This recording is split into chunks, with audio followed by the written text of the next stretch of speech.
And now it is my honor and privilege to welcome the witnesses who are gathered here. And I do want to, before I recognize each one of them, I want to announce that Dr. Rangain is on her way. She had a late flight from New York, and now she is between the airport and the Capitol in a cab trying to make it here. So we'll swear her in once she arrives. But we will proceed now, recognizing our first witness. He's Mr. James Kalm. He's the director of the Enforcement Division of the Federal Trade Commission. Next to Mr. Kalm is Mr. M. Scott Case. He's the vice president of a company called TerraChoice, and he's also the executive director of the Eco Logo program, which is the Canadian government's Green Seal. And next to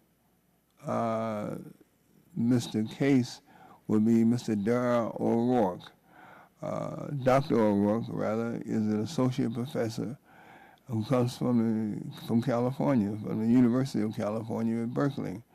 And he's a co-founder of Good Guide. And next to Mr. O'Rourke, we have Mr. Scott P. Cooper, who's the Vice President of Government Relations of the American National Standards Institute. I again want to welcome each and every one of you witnesses. You don't know how it makes our heart glad that you have taken the time out from your busy schedule to come and participate with us today. And it is the practice of this subcommittee, we're operating under some new practices, that we swear in the witnesses, swear you in. And so I would ask if each one of you would stand and raise your right hand. Do you solemnly swear to tell the truth, the whole truth, and nothing but the truth? Let the record reflect that all witnesses have responded in the affirmative. Now, our first witness we'll recognize for 5 minutes for the purposes of opening statement is Dr. James Kalm. Dr. Kalm, would you please, again, restrict your comments to 5 minutes, rather, or thereabouts. Thank you very much, Mr. Chairman. Mr. Chairman, Ranking Member Radonovich, and members of the committee, my name is James Kalm. I'm the Associate Director of the Division of Enforcement in the Federal Trade Commission's Bureau of Consumer Protection. Let me begin by noting that the views expressed in the written testimony represent those of the Commission, while those in my oral testimony and answers to your questions reflect only my own views and not necessarily those of the Commission or any particular commissioner. I appreciate the opportunity today to discuss the FTC's role in the environmental marketing arena. The Commission, as you know, does not set environmental policy or standards. That, however, is not to say that the Commission does not have a significant role to play in the marketing of environmentally friendly and energy-efficient products. Specifically, the FTC polices the marketplace to help ensure that consumers are not harmed by deceptive claims and that honest marketers' advertising is not drowned out by the false claims of their competitors. To achieve this goal, the Commission employs a three-pronged strategy. First, we help businesses comply with the law. To accomplish this goal, the Commission has developed its green guides that explain how consumers understand commonly used environmental claims, such as recyclable and biodegradable, and describe the basic elements needed to substantiate those claims. The Commission is currently reviewing its green guides to ensure that they remain responsive in today's marketplace. This is especially important given the explosion of green marketing in recent years and the prevalence of claims that were not common when the Commission last reviewed the guides more than a decade ago. To help develop a robust record upon which to base its guidance, the Commission solicited public comment and held a series of public workshops on emerging green marketing issues. While we received a lot of useful information in response, unfortunately, we obtained little evidence of how consumers understand certain claims. The Commission, therefore, is in the process of developing its own research to help it provide accurate, informed advice. Second, it is critical to complement rules and business guidance with a solid law enforcement presence. The Commission's recent cases in this area have challenged, for example, home insulation sellers who vastly overstated the insulating properties of their products, businesses that falsely claim that their devices would dramatically improve your car's gas mileage, and companies making false claims about the green attributes of their products. Of particular note, the Commission today announced 3 enforcement actions against companies that advertise their products as biodegradable. The Green Guides advise marketers that consumers understand unqualified biodegradable claims to mean that a product will break down into the elements found in nature within a reasonably short time after customary disposal. All 3 defendants could not substantiate this fact. Consumers typically throw products like those challenged in these cases into the trash, which is in turn disposed of in places like landfills that do not present conditions under which products can biodegrade quickly, even if they could do so under ideal conditions. Finally, the FTC employs a wide array of innovative consumer education materials to help consumers make informed green purchasing decisions and avoid energy-saving scams.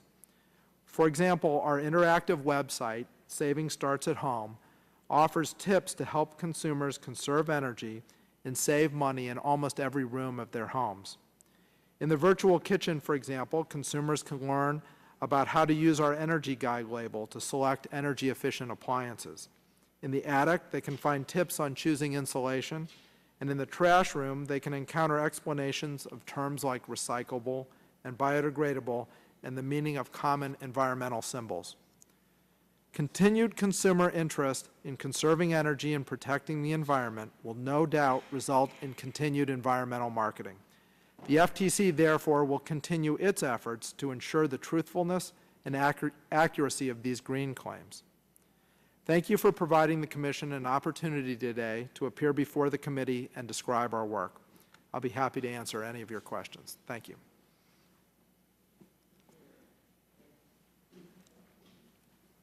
Mr. Kalm, and now the chair recognizes Mr. Scott Case, M. Scott Case, for the purposes of opening statement. Mr. Case, would you please restrict your comments to 5 minutes or thereabouts? Chairman Rush and members of the subcommittee, thank you for inviting me to share my perspective. My name is Scott Case. I'm a Vice President of TerraChoice and Executive Director of the EcoLogo program, a 21-year-old environmental standard setting and certification program. For 16 years, I have been working in various capacities to make it easier for consumers, retailers, and professional purchasers to buy more environmentally preferable or green products. Despite lengthy experience in the field, I am also a recent victim of green consumer fraud.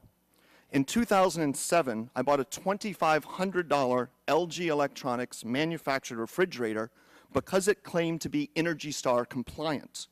After Consumer Reports published a September 2008 story, I learned my refrigerator actually uses twice as much electricity as advertised. It does not even come close to meeting the ENERGY STAR criteria. LG Electronics' misuse of the ENERGY STAR label highlights well-known weaknesses in DOE's management of the ENERGY STAR program. More importantly, the fraudulent use of the ENERGY STAR label provides an example of a broader issue with the ways in which green products sold in this country are routinely marketed with partial truths, misleading and irrelevant information, and the occasional blatant lie. FTC has been unable to adequately protect U.S. consumers from this misinformation. U.S. consumers are one of the most powerful forces on the planet. Their spending power can drive environmental innovation, create green jobs, and expand the green economy.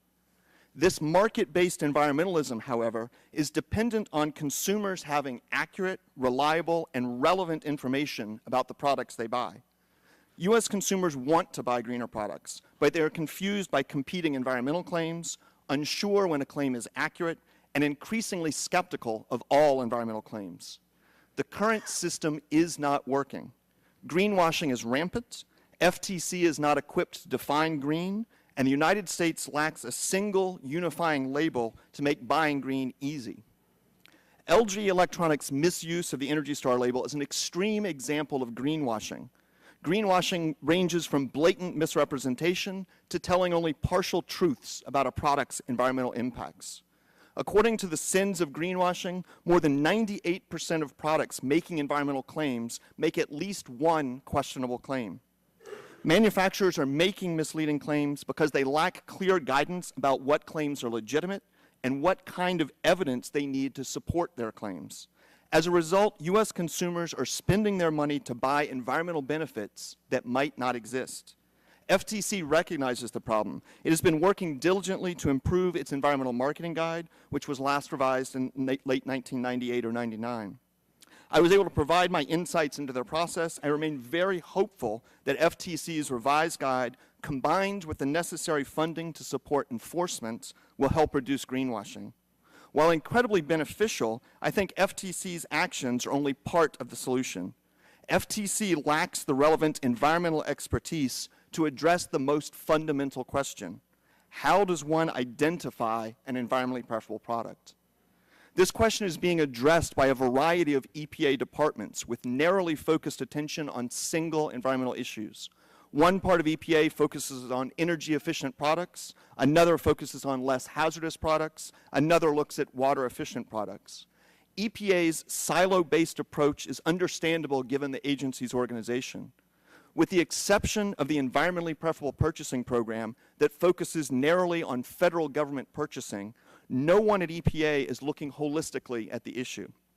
As a result, it appears almost every manufacturer is finding an excuse to claim their product is green. Environmental labels like Energy Star, EcoLogo, and Green Seal are supposed to make it easier to identify more environmentally preferable products, but there are now hundreds of labels and claims being made.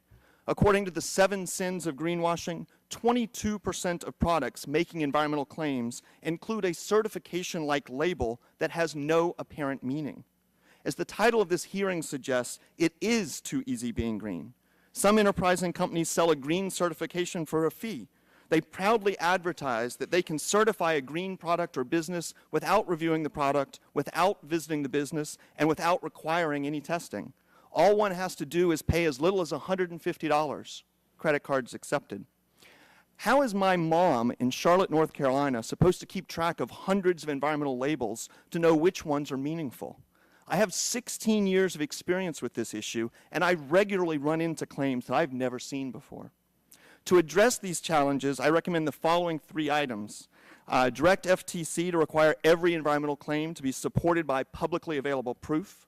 Provide research money for EPA and the national academies to conduct the basic research.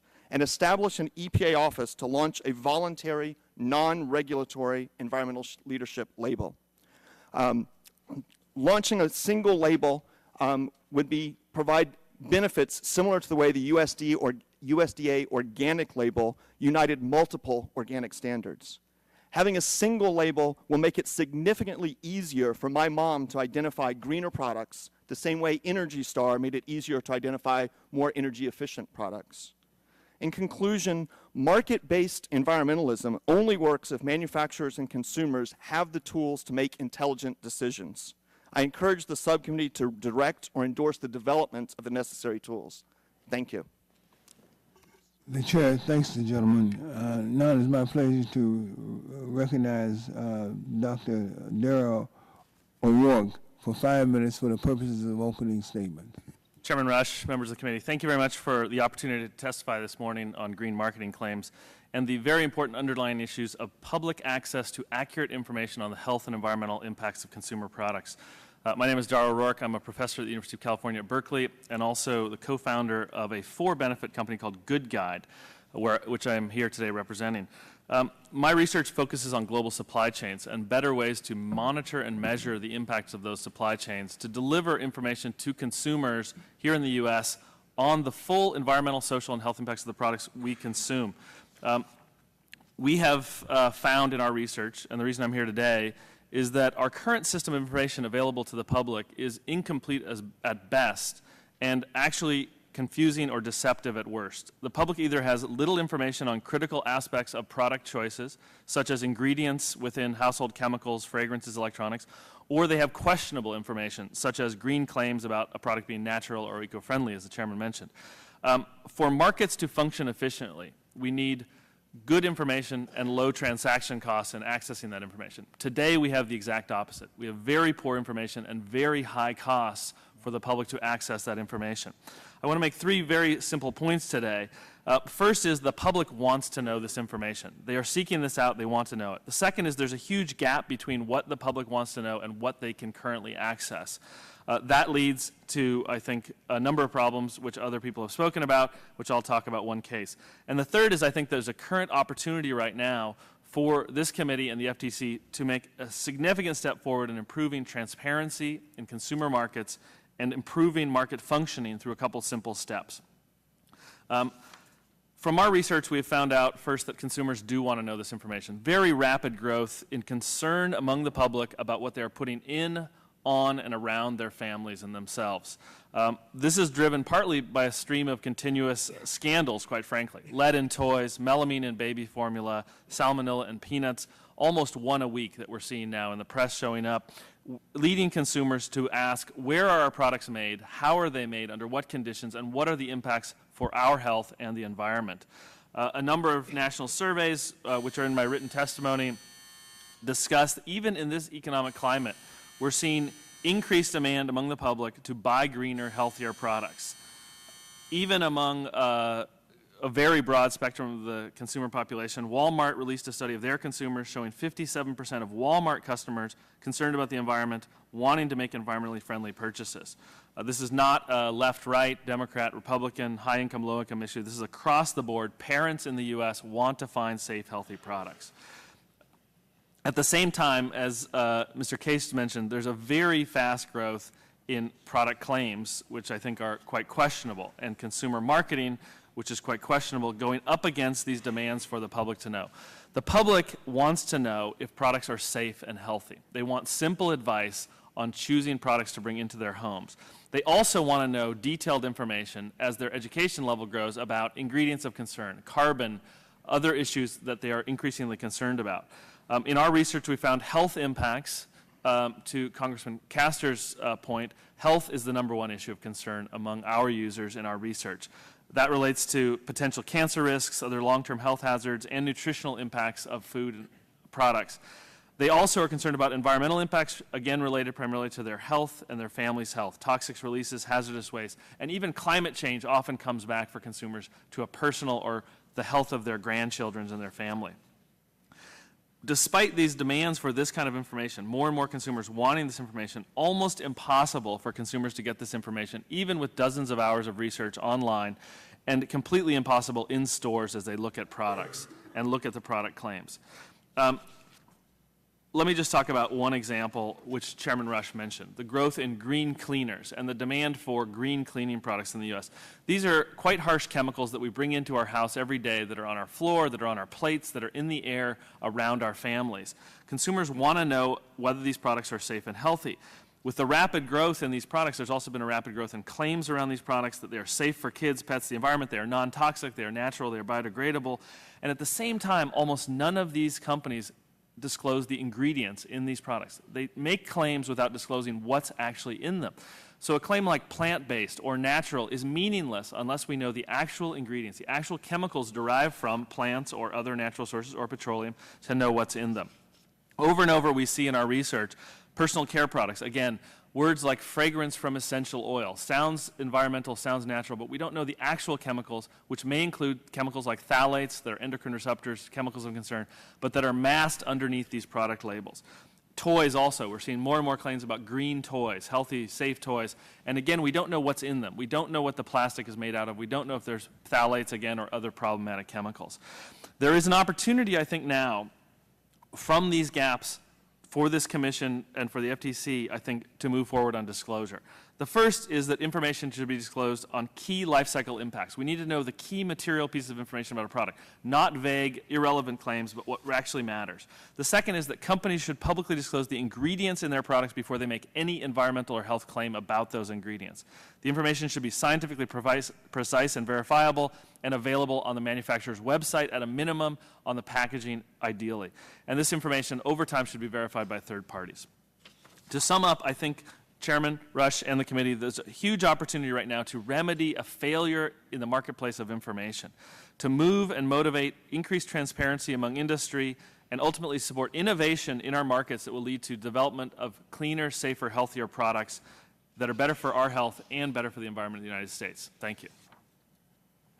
The chair thanks the gentleman. The chair now recognizes for 5 minutes Mr. Cooper. Mr. Cooper, please limit your remarks to 5 minutes or thereabouts. Thank you, Mr. Chairman and members of the subcommittee. My name is Scott Cooper, and I'm Vice President of Government Relations and Policy for the American National Standards Institute. For more than 90 years, ANSI has served as the coordinator of this nation's private sector-led For more than 90 years, ANSI has served as the coordinator of this nation's private sector-led and public sector-supported voluntary consensus standards and conformity assessment system, comprised of government agencies, many of them, including EPA, Commerce, DOE, DOD, USDA, CPSC, DHS, as well as companies, trade associations, professional societies, and consumer groups, including Consumers Union, I'm happy to say. ANSI represents the interests of more than 125,000 organizations and 3.5 million professionals worldwide. Today's consumer is shopping with sustainability in mind, placing ever-increasing value on the environmental and societal aspects of product design, manufacture, distribution, use, and disposal. Where consumers see value in going green, there is a competitive advantage to those companies who can supply environmentally sustainable products. But where an advantage can be perceived, there will be those who want to game the system. We need to ensure the credibility and consistency of environmental claims, and so I commend you, Mr. Chairman, and the members of the subcommittee for holding this hearing. By collaborating across industry sectors and bringing in environmental groups and others, we can build upon some of the excellent standards and compliance programs that are already in the marketplace. Identify gaps where new solutions will help, and start building consensus through a partnership between the public and private sectors. In April, ANSI took a first step in organizing the workshop toward product standards for sustainability. Convened at the request of one of our members, the U.S. EPA, the workshop was attended by over 240 in-person participants and over 100 via a live webinar. Representatives of multiple U.S. government agencies, companies, retailers, trade associations, standards developers, and environmental groups were on hand to join the discussion.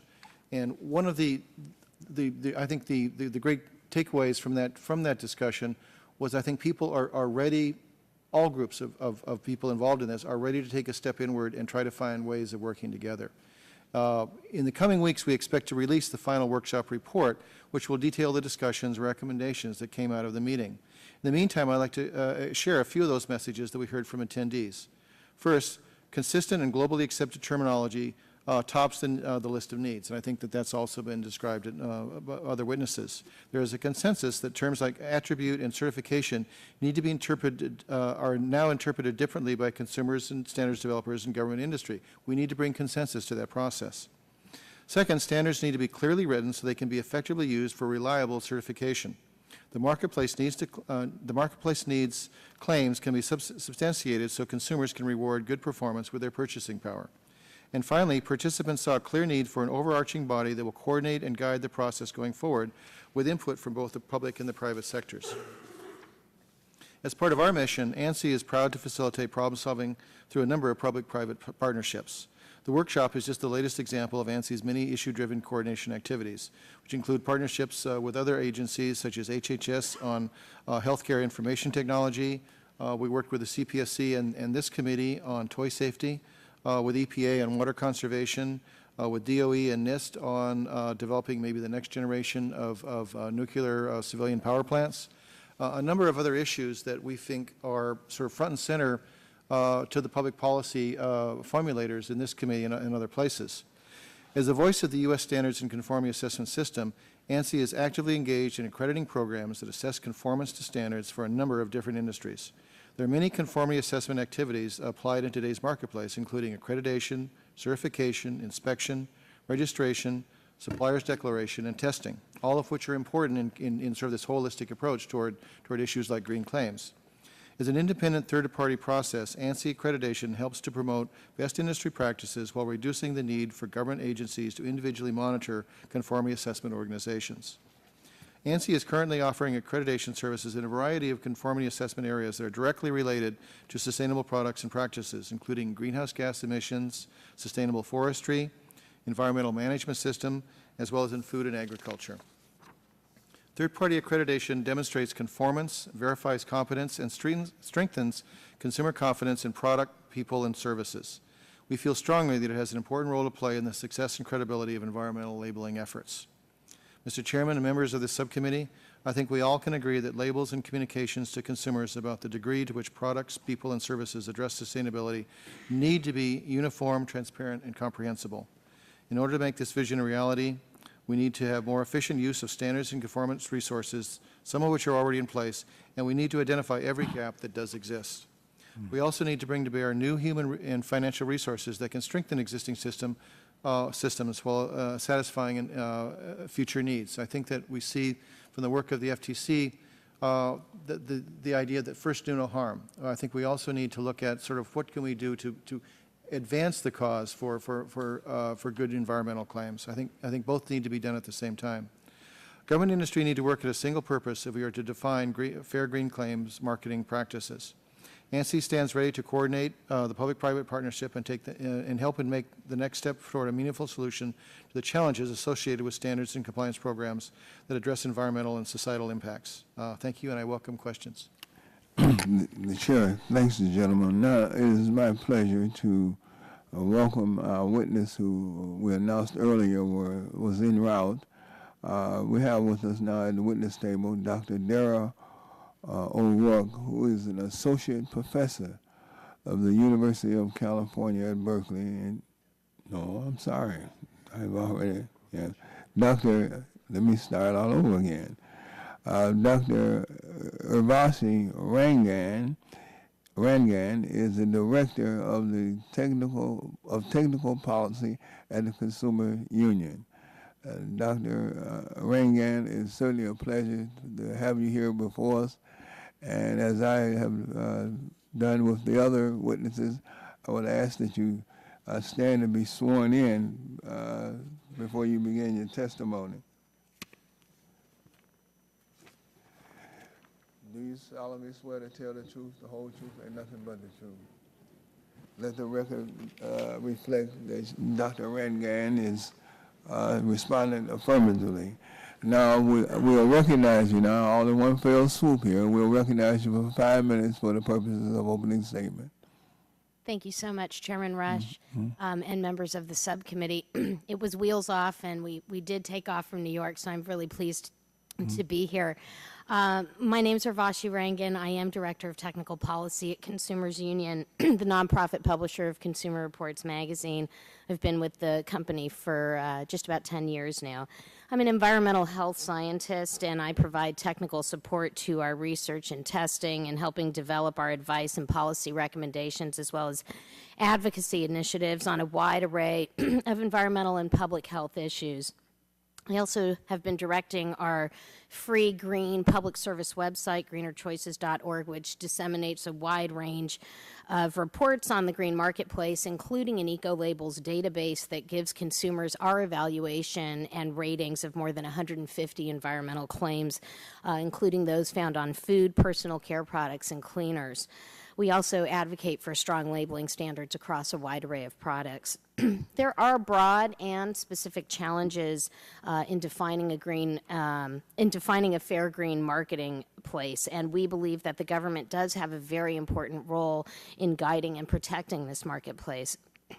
Consumers are faced with a dizzying array of labels. I think you've probably heard that from every panelist, some of which are very specific, like no phthalates, to those that are vague and not well defined, like natural and green.